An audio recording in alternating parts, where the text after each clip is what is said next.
자, 이제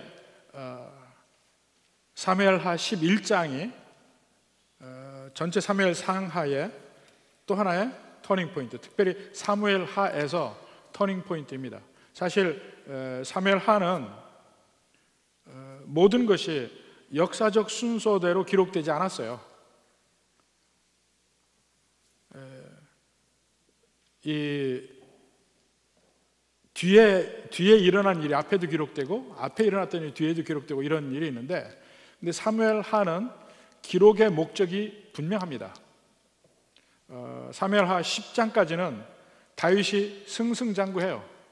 하나님의 택함을 받고 하나님이 기뻐하시는 그 종인 그 이스라엘의 왕이 어떤 특징을 가졌는가 하는 것을 쭉 얘기합니다. 그는 왕이 될 자격이 없음에도 불구하고 왕이 되었죠. 그것은 하나님의 은혜로 되었습니다. 하나님의 헤세드로 되었어요.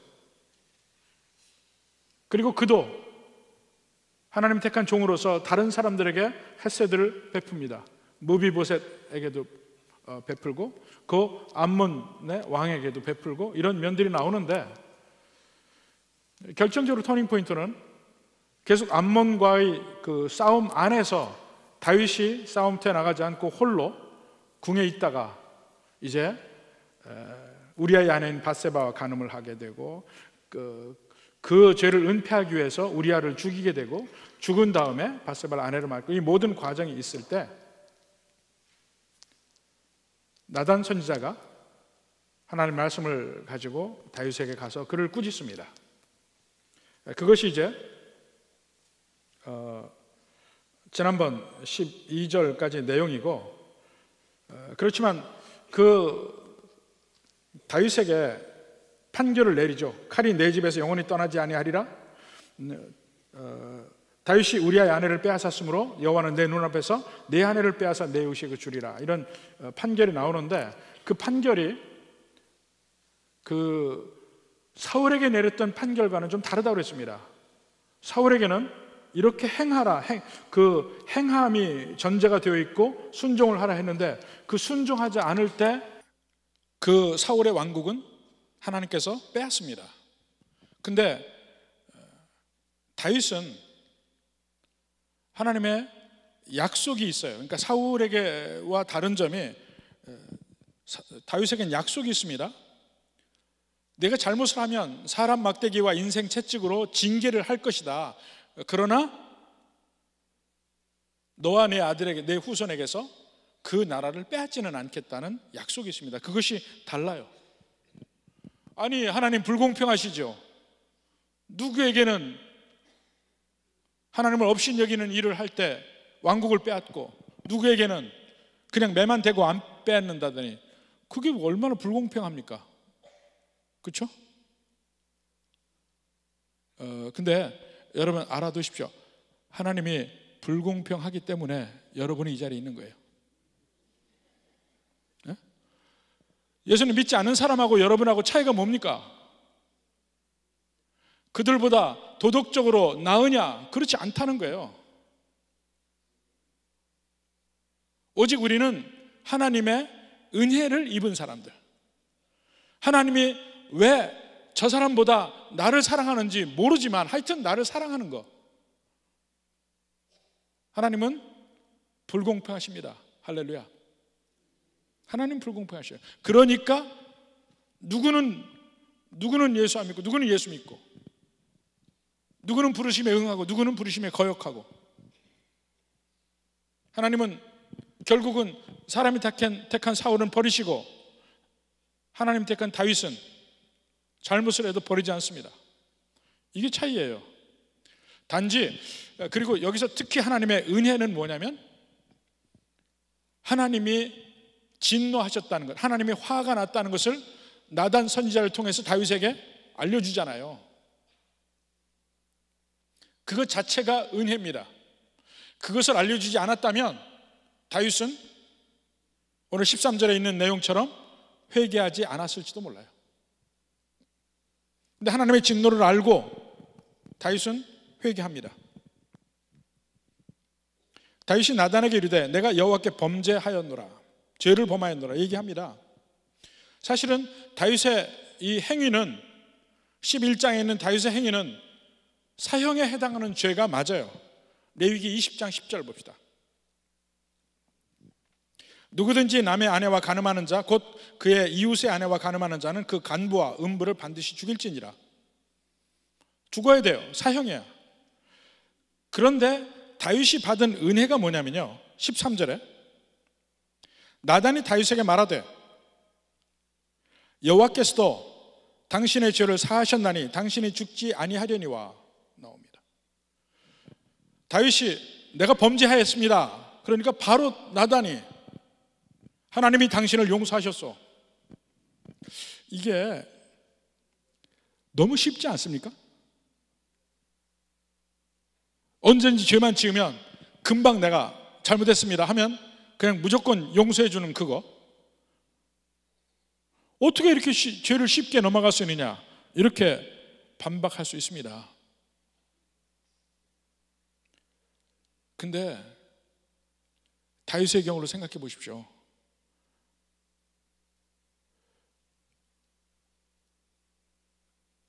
만약에 여러분이 다윗의 입장에는 어떻게 하겠습니까? 그리고 실제로 다윗처럼 아니면 다윗보다 더하게 죄를 지었는지 어떻게 알아요? 분명히 우리 모두는 하나님 앞에 죽을 죄를 지었습니다. 그거 아십니까? 우린 다 하나님 앞에 죽을 죄를 지은 사람들이에요. 근데 왜 하나님 여러분 죽이지 않고 여기 남겨 놓았을까요? 왜 그런 질문은 왜 안 합니까?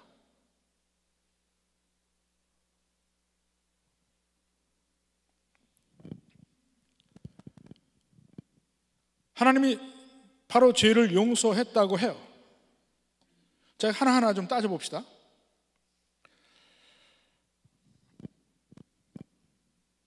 먼저 다윗이 회개하죠. 내가 여호와께 죄를 범하였노라. 어떤 사람들은 아니 지금 다윗이 지은 죄를 생각해 보면 한마디 말 짤막하게 내가 여호와께 죄를 범하였다 이렇게 한마디 하는 것으로 끝날 수는 없잖아요. 이 서로 친구들이나 부부 싸움을 할 때 보면 아주 속이 터질 때가 있습니다. 내가 지금 화가 난 것이 상대편이 잘못해서 화가 났어요. 그러니까 금방 상대편이 하는 말이 뭡니까? 아, 그건 내가 잘못했고, 그리고 바로 자기가 하고 싶은 말을 하는 거야. 내가 지금 화가 나서 너 이렇게 잘못했다고 얘기할 때는 그 면에 대해서 충분히 내 마음을 풀어주게끔 잘못했다고 사과를 해야 돼. 무릎이라도 꿇고 이 손으로라도 빌고 뭐 이렇게 해야 되는데 전혀 그거 없이 아, 그건 내가 잘못했고 한마디로 넘어가. 가당치도 않은 일이죠. 그건 진지하게 회개를 해야 되는 일인데 왜 안 하냐 이거야. 그래서 싸움이 안 끊어지거든요. 하나님 내가 그거 했고요. 그래? 용서하마. 지금 이런 것 같단 말이에요. 기분이.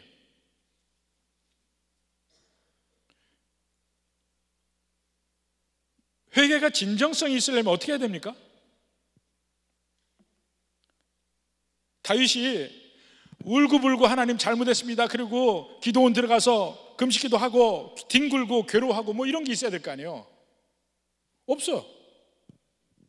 최소한 자기가 괴로운 환경에 죄라도 뒤집어 쓰고 있어야 될 거 아닙니까?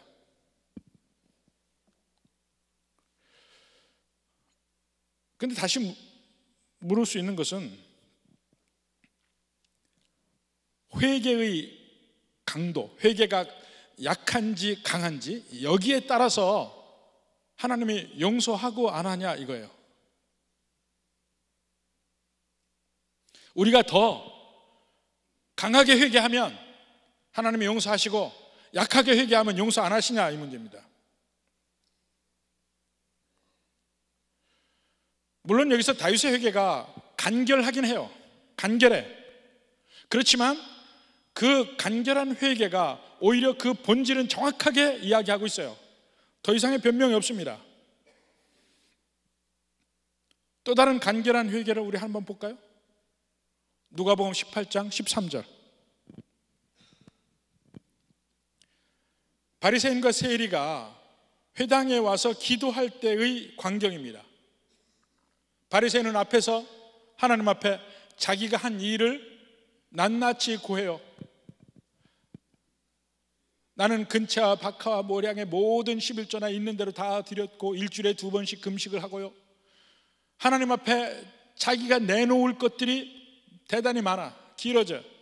세리는 멀리 서서 감히 눈을 들어 하늘을 쳐다보지도 못하고 다만 가슴을 치며 이르되 하나님이여 불쌍히 여기소서 나는 죄인이로소이다. 요 한마디만 한 거야. 하나님이여 불쌍히 여기소서 나는 죄인이로소이다. 거기에 세리의 마음이 다 들어가 있어요.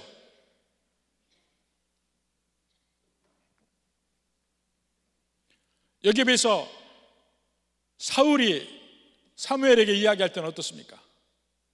구구절절히 변명을 해요. 사무엘이 올 때까지 기다리지 않고 자기가 제사를 지낼 수밖에 없는 이유를 백성들이 날 죽이려 한다, 백성들이 가만히 있겠냐, 다 흩어지겠다, 이제 전쟁은 끝났다, 온갖 변명을 해댑니다. 그의 말이 길어졌지만 본질적으로 진정한 회개는 없었다는 겁니다. 지금 다윗은 간결하지만 전혀 다른 변명도 없어요. 자기 입장을 정당화시키지도 않아요. 뭔가 빠져나갈 구멍을 찾지도 않았어요. 제가 육신이 연약해서 이렇게 얘기도 안 했어요. 우리가 너무나 흔히 쓰는 말이 뭡니까? 육신이 연약하여. 그저 자기에게 있는 죄를 있는 그대로 그냥 인정하고 있습니다. 나단이 전하는 하나님의 진노를 그대로 받아들이고 고백을 합니다. 그가 다윗이 칭찬받는 일 중에 하나가 뭐냐면 그는 결코 죄에 대해서 완벽한 사람 아니에요. 죄인이에요. 그도 그렇지만 하나님께서 책망하는 말에 귀를 기울이고 순종하는 사람이었다 이거예요. 그게 차이죠. 그렇게 간결하게 전국을 찌르고 회개를 합니다. 거기에 대해서 나단 선지자가 그에게 용서의 확신을 심어줍니다. 뒤에 뭐라고 그랬어요? 여호와께서도 당신의 죄를 사하셨나니 당신이 죽지 아니하려니와. 사실 다윗은 이 말을 들을 자격이 전혀 없죠.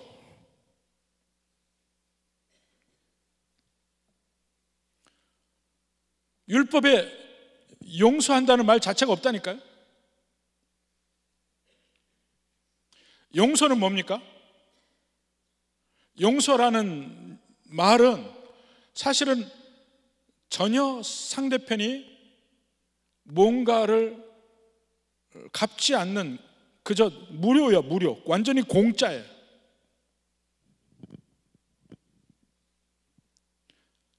그러니까 오늘날의 교회에서는 이 용서가, 하나님의 용서가 얼마나 귀한지를 잘 생각하지 않습니다. 마치 용서는 내가 회개하면 자동적으로 얻는 것이다. 내가 마치 회개라는 동전을 집어넣으면 자판기에서 용서라는 음료수가 바로 나올 거라고 생각을 해요. 근데 사실 회개는요, 우리 마음속에 종기를 떼어내는 행위예요.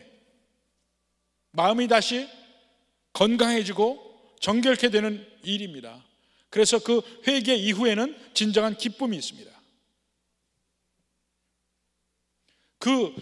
하나님이 지금 하나님의 은혜로, 공짜, 거저로 지금 용서를 선포하시는데, 근데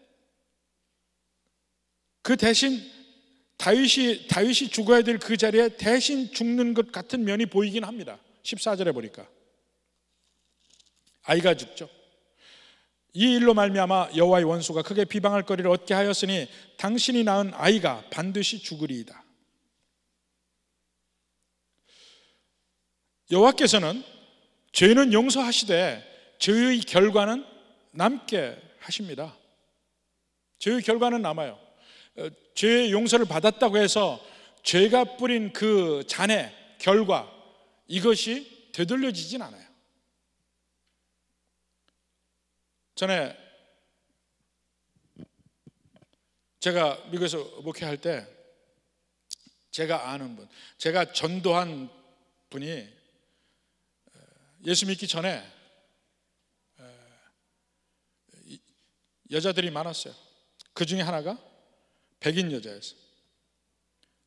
오랫동안 관계를 갖고 애도 며칠 낳았어요. 예수님 믿고 회개를 했습니다. 그렇다고 해서 있던 애가 없어지는 건 아니야. 걔네들 계속 키워야 돼. 하나님의 용서는 죄로 더러워진 우리를 깨끗하게 하는 면이 있습니다.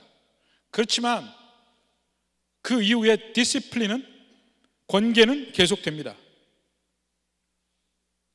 다윗은 기대하지도 않던, 정말 성경을 읽는 사람들도 전혀 뜻밖의 일들이 다윗에게 벌어진 것이 뭐냐면 하나님이 다윗을 즉각적으로 용서한 거예요.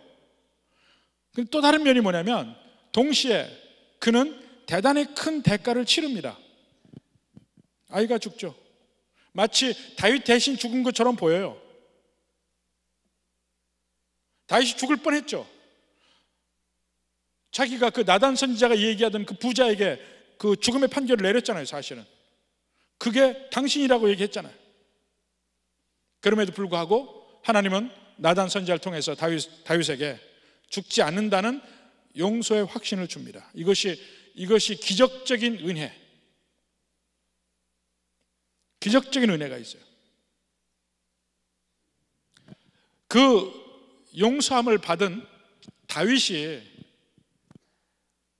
쓴 시편이 시편 51편이죠. 그 나단 선지자를 통해서 하신 그 여호와의 말씀이 이제 다윗에게 용서로 다가옵니다. 다시 하나님과의 관계가 회복이 됩니다. 그런데 그 뒤에 일이 벌어지죠. 드디어 나단 선지자가 14절에 이야기한 대로 일이 벌어집니다. 자, 15절 봅시다. 15절. 나단이 자기 집으로 돌아가니라. 그 뒤에 우리아의 아내가 다윗에게 낳은 아이를 여호와께서 치심에 심히 앓는지라. 자, 이 15절부터 그 뒷부분, 특히 그 25절까지 보면 다시 초점이 다윗에게 맞춰져 있습니다. 이미 용서를 받고 하나님의 은혜를 붙든 사람의 행동이 어떤지를 한번 잘 봐야 돼요. 근데 여기 보면 그 두 번에 걸친 사이클이 나옵니다. 제일 앞부분 15절에서 여호와께서 다윗이 낳은 아이를 치셨다, 그 내용이 15절 후반부에 나오죠. 24절, 25절 가보면 정반대의 일이 나옵니다. 같은 여자 밧세바를 15절에서는 우리아의 아내라고 이야기를 해요. 우리아의 아내. 근데 24절에 보면 다윗의 아내 밧세바라고 나옵니다. 다윗의 아내 밧세바라 나오죠. 그 용서의 효과가 어떤지를 보는 겁니다. 밧세바 나오고, 그 다음에 거기서는 그때 다시 낳은 아들이 솔로몬이고 하나님 여호와께서 그를 사랑하신다고 나옵니다. 첫 번째는 우리아의 아내에게서 낳은 아들, 죄 중에 낳은 아들 여호와께서 치십니다. 그 다음에는 용서가 있은 뒤에는 다윗의 아내 밧세바가 솔로몬을 낳고 여호와께서 그를 사랑하십니다. 요 사이에 두 번의 사이클이 나옵니다. 두 번의 사이클이 아이가 죽기 전에 한 사이클, 아이가 죽은 뒤에 한 사이클 나옵니다. 먼저 16절에 다윗이 나오고 20절에 다윗이 나와요. 처음엔 다윗이 겸비합니다. 16절에 보니까 아이를 위하여 하나님께 간구하는데 금식하고 밤새도록 땅에 엎드리고, 그 다윗의 낮아짐을 봐요. 그러니까 신하들이 당혹스러워합니다. 밥을 먹으라도 안 먹고 하니까 어떻게 할 줄을 몰라요. 그러다가 아이가 죽고 다윗이 질문합니다. 아이가 죽었느냐? 죽었다고 할 때 다윗이 20절에 보니까 낮아짐에서 다시 일어나서 다윗이 회복을 합니다. 그 행동 또한 신하들이 당혹스러워해요. 그리고 그 뒤에 다윗의 대답이 나오는데 이것이 두 개의 사이클로 되어 있다 이겁니다. 자, 먼저 16, 17절부터 봅시다. 다윗이 먼저 그 병든 아이를 위해서 간구합니다. 16, 17절 보니까 다윗이 그 아이를 위하여 하나님께 간구하되 다윗이 금식하고 안에 들어가서 밤새도록 땅에 엎드렸으니 그 집의 늙은 자들이, 그 집의 늙은 자가 누굽니까? 다윗의 나이 든 신하들을 이야기하는 것이죠. 그 곁에 서서 다윗을 땅에서 일으키려 하되 왕이 듣지 아니하고 그들과 더불어 먹지도 아니하더라. 가장 불쌍한 모양으로 하나님께 구하고 있는 것이에요. 아이의 생명을 위해서. 그가 얼마나 간절하게 간구하고 있는가 하는 것을 여기서 볼 수가 있죠. 그럼에도 불구하고 이래 만에 그 아이가 죽습니다.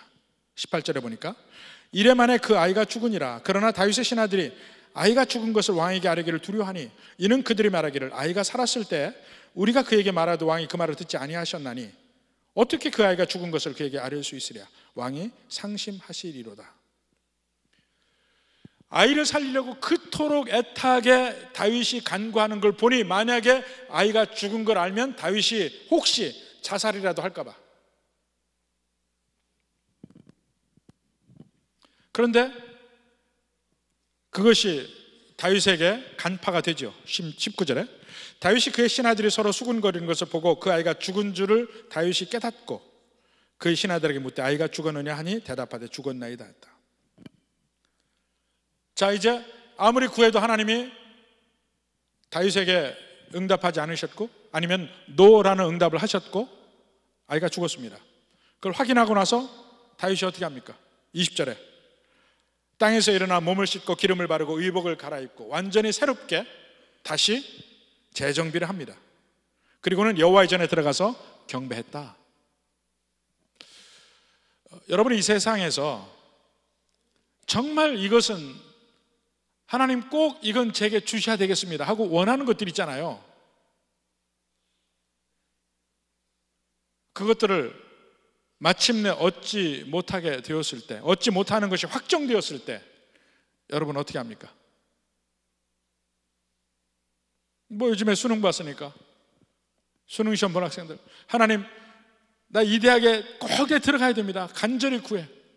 근데 똑 떨어졌어. 어떻게 해야 될까요? 하나님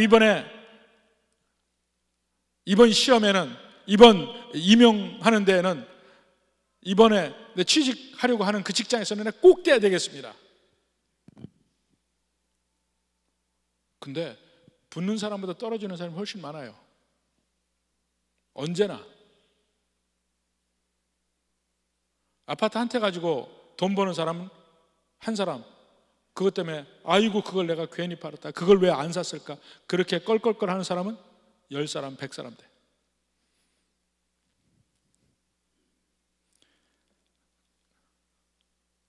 꼭 얻고 싶은 건데 못 얻을 때 여러분은 어떤 반응을 보이냐 이겁니다. 다윗식으로 하면 어떻게 돼요? 이미 결론이 나고 끝났으면 툴툴 털고 일어나는 거예요. 정말 나무 뿌리를 붙들고 간구하는 일이 있다고 할지라도 그것이 하나님의 응답이 노라는 응답이 확인될 때는 툴툴 털고 일어나야 된다 이겁니다. 다윗식으로 얘기하면 그 일은 끝났잖아요. 그 전에는 다윗이 어쩌면 하나님이 들어주실 수 있다고 생각하니까 열심히 구하는 거예요. 아니라는 게 판명이 나면 하나님 안 주시나 보다. 일어나서 밥 먹으러 갔다 이겁니다. 어떻게 생각해요?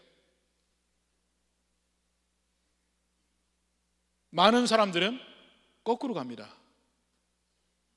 하나님 앞에 시험 들어. 하나님, 저한테 그러실 수가 있어요. 나 이건 꼭 줬어야 되는데.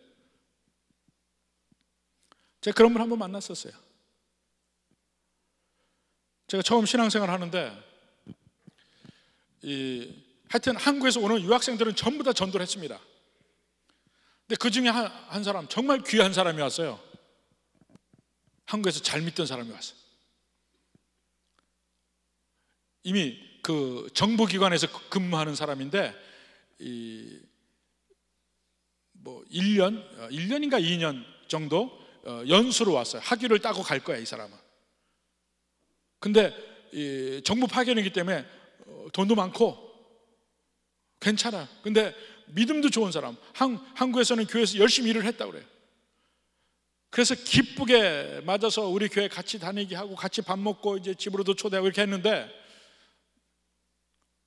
일을 안 하는 거야, 교회에서. 왜 그러냐고 그러니까 자기가 하나님 앞에 실망했대. 왜냐고 그러니까 꼭 하나님이 그것만은 꼭 들어주셨어야 하는데 그걸 안 들어주셨대. 그래서 하나님 앞에 실망했다고 아무것도 안 하고 퍼지고 있더라고요. 다윗하고는 정반대의 사람. 혹시 여러분 중에 그런 사람 있어요? 내가 그렇게 열심히 하나님 섬겼는데 하나님 응답하지 않으시니까 나 이제 일 안 해요.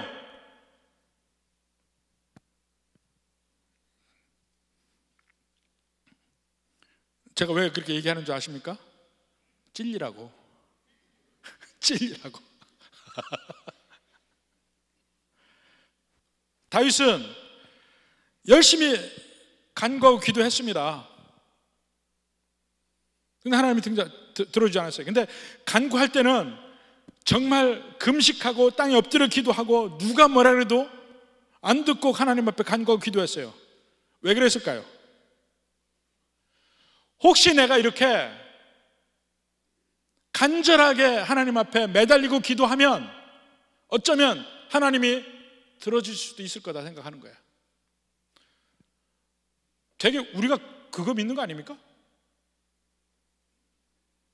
열심히 이렇게 기도하면 혹시 하나님이 들어주실 수 있지 않을까? 누구보다도 다윗은 하나님을 잘 이해하고 있어요. 하나님이 어떤 분이에요? 마음이 여린 분이야. 마음이 여린 분. 사랑하는 자녀가 울고불고 매달리면 그냥 두고 못 보는 분. 그걸 다윗이 너무 잘 알아. 그래서 그 은혜 많으신 하나님 앞에 비록 내가 죄를 지었을지언정 열심히 구하면 혹시 하나님이 들어줄 수도 있어요. 나단 선지자를 통해서 그 아이가 정녕 죽으리라 했지만은 끝까지 구하는 거예요. 간절하게. 여기에서 참된 믿는 자의 자세를 봅니다. 알렉산더 대왕이 자기 앞에 항상 옆에 그 철학자들을 많이 뒀는데 그 중에 가난한 철학자가 한 사람이 있었습니다. 그가 이제 가난해서 있다가 너무 힘들어서 알렉산더 대왕에게 재정적 지원을 요청을 했어요. 그러니까 알렉산더 대왕이 자, 거기 재정 담당에게 가서 네가 필요한 대로 달라고 해서 가져가라 그랬어요. 그랬더니 그 철학자가 재정 담당에게 가서 금 1만 달란트를 원했어요. 알렉산더 대왕의 그 현재 그 금고에 있는 돈 다 털어주고도 모자랄 지경의 돈을 엄청난 돈을 요구했어요. 그러니까 재정 담당이 거절하고 알렉산더 대왕이 쫓아왔어요. 아니, 저 사람이 이렇게 엄청난 돈을 달라고 하네요. 그때 알렉산더 대왕이 뭐라고 한 줄 아세요? 그 돈 다 줘라.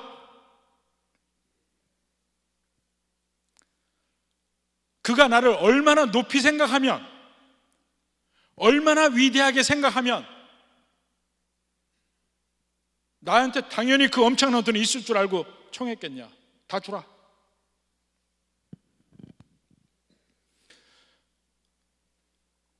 오히려 그렇게 엄청난 돈을 청구한 그 철학자가 알렉산더 대왕을 얼마나 높이 보면 그랬겠냐 이겁니다. 거기에서 알렉산더 대왕쯤이면 이 정도는 쉽게 줄 것이다 이렇게 생각했다 이거죠. 그래서 그렇게 요구했다는 거야. 나를 그렇게 높이 보는 친구인데 다 줘라, 그대로 다. 다윗이 마치 그 철학자 같은 마음으로 하나님께 구한 거예요. 하나님의 용서하심, 하나님의 은혜 얼마나 큰지 그것을 다윗은 이해하고 있다 이겁니다. 그러니까 무조건 엎드려서 기도해. 자기가 한 잘못 이미 용서받았어. 하나님 이것도 주십시오. 제가 유학생활 중에 우리 기도 모임 하는데 학교에서요, 그 미국 학생들하고 함께 하는 기도 모임이 있었어요. 근데 제가 참석하지 않았었는데 거기 참석한 다른 그 후배 학생들이 있는데 거기 기도 모임을 하고 와서 제게 얘기를 하는데, 아니 오늘 황당한 일을 당했다는 거야. 그래서 무슨 일이냐 그러니까 각자 하나님께 원하고 구하는 것을 기도했다는 거야. 그러니까 다 기도하는데 그래도 나름대로 합당한 기도, 적당한 기도를 했어요. 근데 그 미국 학생 하나가 자기는 차가 없는데 좋은 차를 누가 공짜로 줬으면 좋겠다고 기도를 하더래요. 좋은 차를 공짜로 해달라고. 그러니까 우리 유학생인 우리 성도들이 기가 막혀가지고 아무리 그래도 하나님 앞에 어떻게 그렇게 기도를 하냐고 말이야. 좋은 차를 싸게 달라고는 기도할 수 있을지언정 어떻게 공짜로 달라고 기도하냐. 근데 두고두고 우리 생각해 보니까 그게 진짜 믿음이에요. 하나님 앞에 싸게 달라고 하는 기도는 되고 공짜로 달라는 기도는 안 될까요? 어차피 하나님의 은혜로 얻을 수밖에 없는 거기 때문에 기왕이면 천불 이천불 내는 거 말고 그 공짜로 좋은 차 달라고 기도할 수 있죠. 속으로 에이 그건 안 되지. 그러니까 계속 그렇게 기도해. 그러면 다윗이 그렇게 기도하고 있는 거라 이겁니다. 뻔히 알아. 자기 뻔뻔한지도 알아. 그래도 하나님의 은혜로우심을 믿고 의지하고 그렇게 기도했다 이겁니다. 그걸 여호와께서는 응답하지 않으셨어요. 하나님의 뜻 안에서. 그렇지만 적어도 다윗이 하나님을 어떻게 생각하고 있는지는 나타나, 명확하게. 그렇게 간구하는 면을 볼 때 다윗에게는 하나님이 그렇게 보이는 거야. 여러분은 어떤 하나님이 여러분의 하나님입니까? 여러분의 현재 상황 잘 모르지만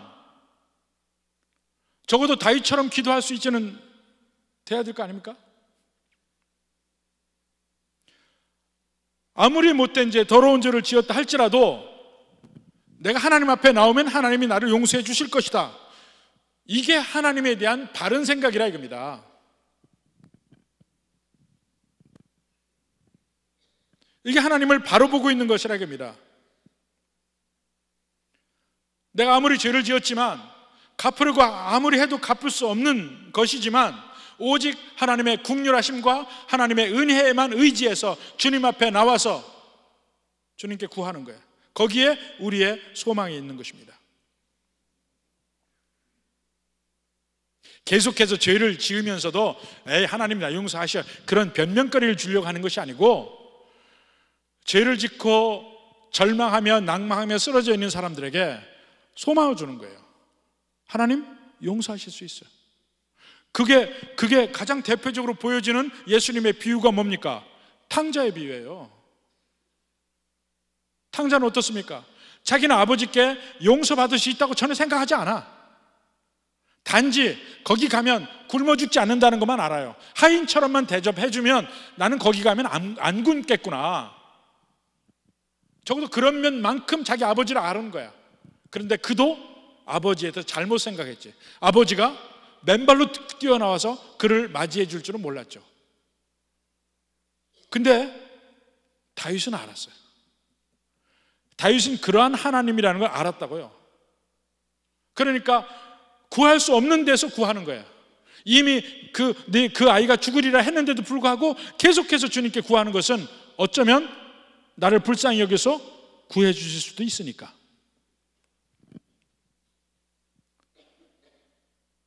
그렇지만 그 일이 완전히 끝나고 나서는 그 결과에 대해서도 받아들이고 하나님을 찬양합니다. 여호와께 가서 예배를 드리잖아요. 그 결과에 대해서는 하나님을 찬양합니다.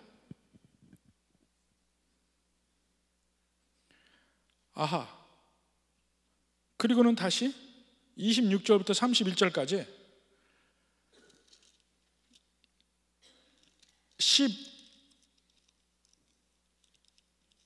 11장 1절에서 얘기한 내용이 바로 연결이 돼요. 지금 그 다윗의 궁전에서 일어나는 모든 일이 출발점이 뭐였냐면 11장 1절이에요. 다윗이 요압을 보내서 암몬 자손을 멸하고 랍바를 에워싸고 지금 공격할 때에 예루살렘에서 일어난 일이 지금까지의 일이에요. 근데 12장 26절에 다시 장면이 그쪽으로 돌아가는 것이죠. 요압이 암몬 자손이 랍바를 쳐서 그 왕성을 점령하며 다시 돌아가요. 다윗의 이야기에 신경 쓰다 보니까 암몬 자손을 잊을 뻔했네. 그 이후로 보면 암몬과의 전쟁은 승리합니다. 암몬을 완전히 진멸시키고 종으로 만들고 전쟁이 끝났습니다. 그렇지만 다윗 개인의 전쟁에서는 패배했죠. 요압은 마지막 승리를 앞두고 다윗을 초청을 해서 마무리를 합니다.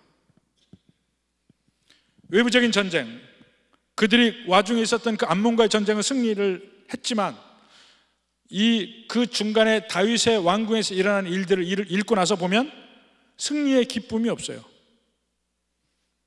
사실은 내부적인 거룩함이 더 문제이기 때문에.